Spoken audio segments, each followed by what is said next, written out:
restore. God is holy, so are we. Welcome to day 4 of the 90-day Jam Lord, which stands for 90-day journey alongside my Lord.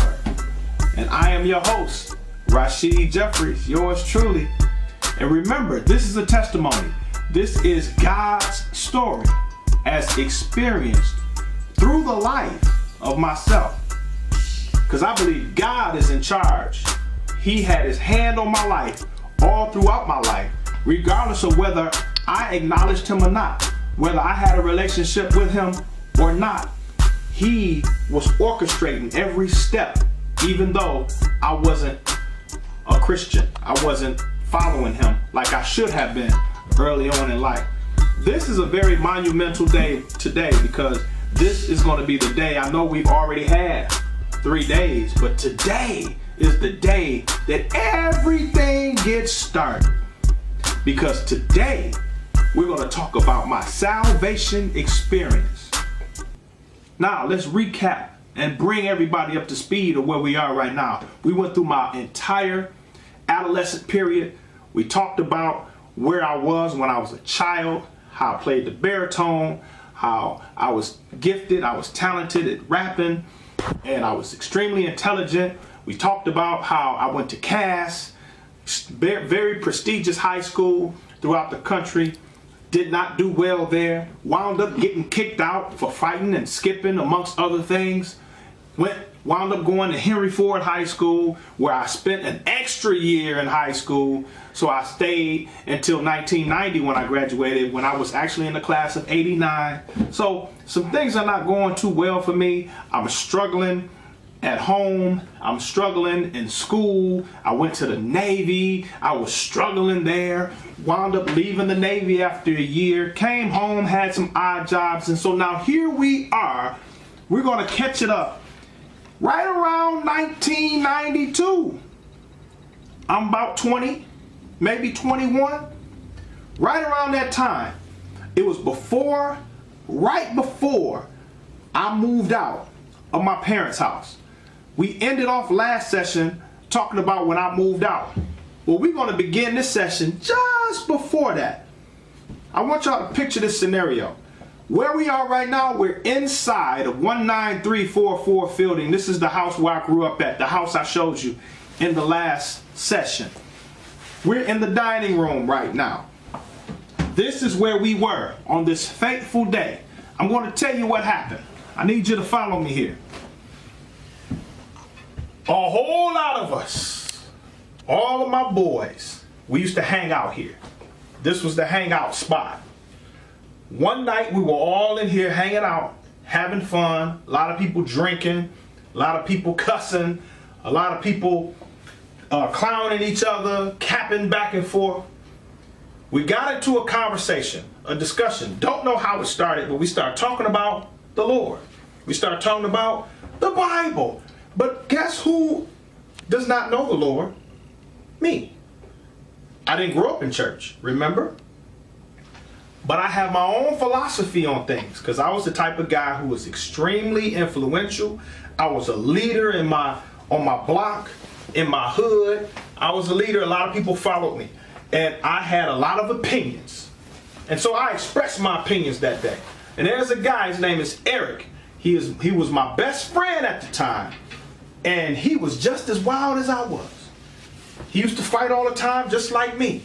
As a matter of fact, the crew used to wonder who was the most ruthless between me and Eric. It was ridiculous, but that's where we were.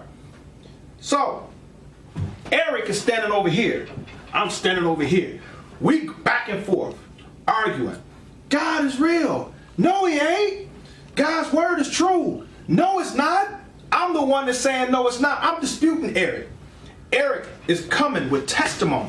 Eric is coming with experience after experience, telling me about how God came through for him. He was giving testimony about when I was in jail and I prayed thus and so, and God did thus and so.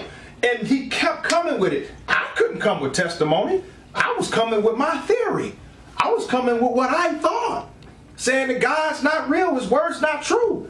But Eric kept coming with all of the things that God had done for him in his life. And after a while, now remember, we got a house full of young men clowning, some of them drunk, having a ball. This conversation took center stage. Everybody was going back and forth, watching us debate. After a while, I started listening to Eric because Eric was making sense and I wasn't. I was just blowing hot air. So I was standing right here, right where the kitchen meets the dining room, in this spot right here. I looked over into the living room.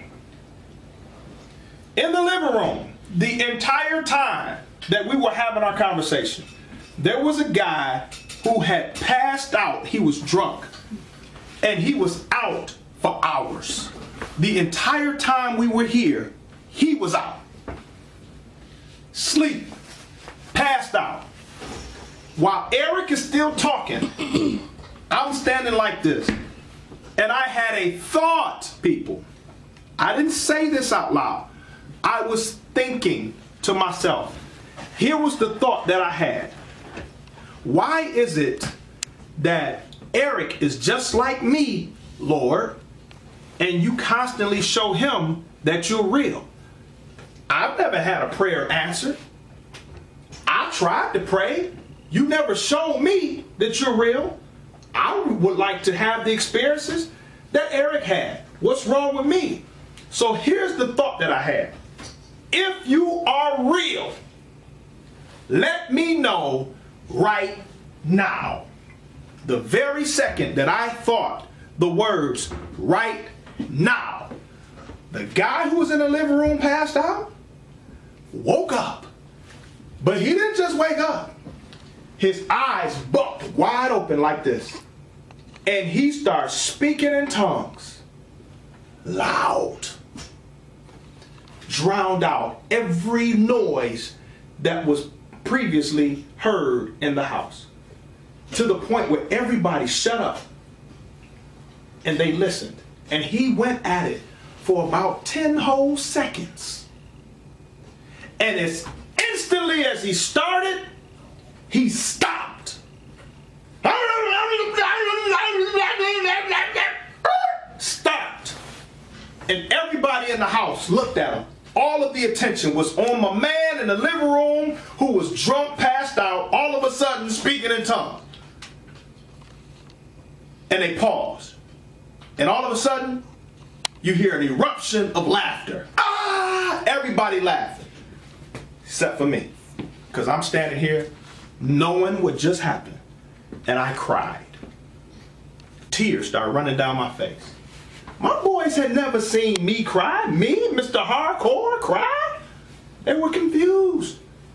It was like, what's wrong with your sheet? I said nothing. I'm good. Wiping my face. And then I went to the bathroom because I didn't want to be the spectacle. Went to the bathroom, turned on the light, closed the door, looked at myself in the mirror, and at that moment I realized my life had changed. I'm going to be a brand new person. I finally figured out what I was afraid of, what I feared, what I respected, and it was God. And from that moment forward, I began my journey to get to know God. And the only thing I knew was that you find him in church. So every time I was invited to church, I went. Just as street and thugged out as I wanted to be. I'm in church with jogging suits on. I'm in church with scullies on. With do-rags on. Walking, sitting in the front pew. Like. And when they got to preaching and carrying on with the antics, I didn't like it. But I went every time. Until I finally found a place where I was comfortable. Dunamis Outreach Ministries. Pastor Reginald Lang came from the streets, just like me.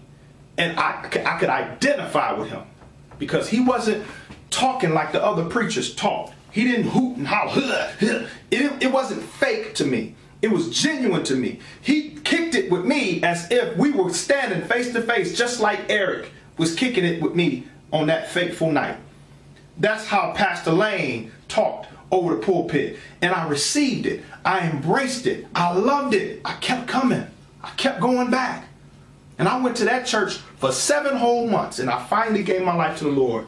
But we're going to tell you about that as we continue on the journey. Right now, we're going to leave this place and let you know about Dunamis Outreach Ministries. We're going to go to the administrative offices, the building where I first went to Dome, all the way back in 1994. So, come with me as we go to the Dunamis Outreach Ministries. Here we go. This used to be the building, the administrative offices of the Dunamis Outreach Ministries. This is the church that I was born again at and gave my life to the Lord, and everything about my life changed when I came to this building. I'm so excited to be here. Put the 17356 Northland Park Court in Southfield, Michigan. Okay, through the driveway and go in through the back. I really don't know who's here right now, what building this is, but this is where Dunamis Outreach Ministries, Dome, used to be located when I first started going there back in 1994. And I remember when I first got saved, and I was full of zeal. I was a part of every auxiliary, every ministry, Violent Faith Youth Ministries, the singles ministry. We used to fellowship. It seemed like every night. I was so excited to be a Christian. I had a new family, a newfound vision for my life. I remember we used to hang out in this parking lot all the time. I used to literally be up here every single day because that's how excited I was about being a Christian and fellowshipping with my brothers and sisters in the Lord. And so we had a few locations. This is actually the second location for the church if you go through the history of Dunamis. It started off in a building in Southfield called the Marriott Hotel, and then they came here. After that, they went to Southfield High School. Southfield High School actually is where I got saved. Is where I gave my life to the Lord on December 11, 1994. We're going to go there, and I want to tell you about that experience. We're going to go there right now, but get a shot of where it all began. My life, my salvational walk with Christ started right here. My walk with the Lord. And I'm so excited to be here. This little small place with Pastor Reginald Lane and Pastor Kelly Lane, his wife, and the Dunamis Outreach Ministries family. I want to give a special shout out to you. Love you forever. Let's go to Southfield. Stop it. All right, here we go. Southfield High School. We are here. This is where it all started, people, where I gave my life to the Lord back in December 1994. So excited to be here. My kids go to school right across the street. We're in Southfield, Michigan. And this is when I start going to Dunamis, when I start going to Dome, this is the building that I will go to on Sunday mornings. This is where they used to meet on Sunday morning. I know it's kind of late. It's a little dark right now, so I don't think this is sufficient, man. I'm determined to get inside of that building. We're going to go inside, and I want to get a shot of the auditorium where I first gave my life to the Lord. So let's try to get in there. Let's get it. All right, here we are. Southfield High School. This is where it all started for me. December 11th, 1994. I came in here and I gave my life to the Lord. My life turned around from that point on. As a matter of fact, that's when life started for me. Right here in this auditorium. This is where Dunamis used to meet every Sunday morning for Sunday morning service back in 94. And I was at Dunamis for like 7 months before that. But I didn't feel comfortable enough to do it until the day before when I fellowshiped with the saints for the very first time. It's no coincidence that that next morning, Sunday morning, December 11th, 1994, I decided to come to the altar when evangelist Marlon Reed was preaching, and I decided to make that change and give my life to the Lord. So here we are for the first time since then at Southfield High School Auditorium. This is where it all started, people. My walk with Christ, my life in the light began right here. Hey, let's go to Thompson Middle School, and I'll let you know another location that Dome used to worship at. But this is where it all started. Let's go. Okay, this is Thompson Middle School.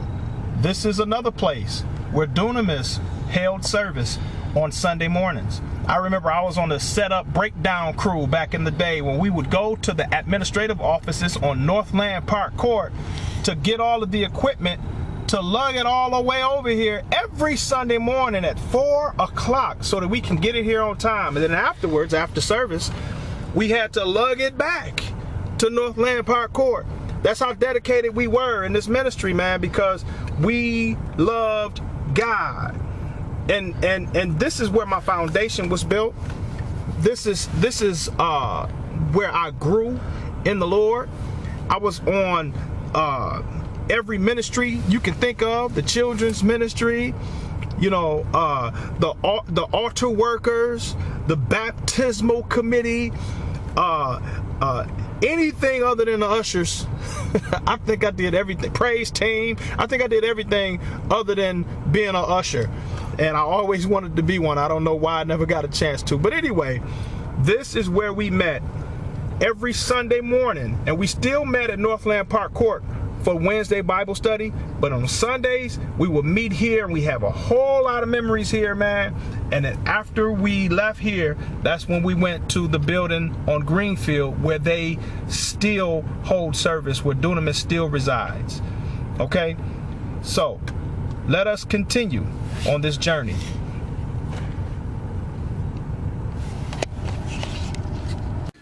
So, here we are, right back at 19344 Fielding. This is where I resided during that time at Dome, at Dunamis, at the Dunamis Outreach Ministries, at my parents' house. I'm sitting in the living room right now, and that was a wonderful journey because that is where I grew in the Lord. I had a whole lot of zeal. I was the saint that never slept because I was constantly into something, because I was that excited about the Lord. So, we're going to continue with this journey as we move on to day 5. Day 4 was my salvation experience. Day 5, I'm going to talk about when I got married. Oh yeah, I got married, my first marriage. And we're going to talk about that in day 5. But until then, I want you all to remember that this is Restore. God is holy. So are we. Good night.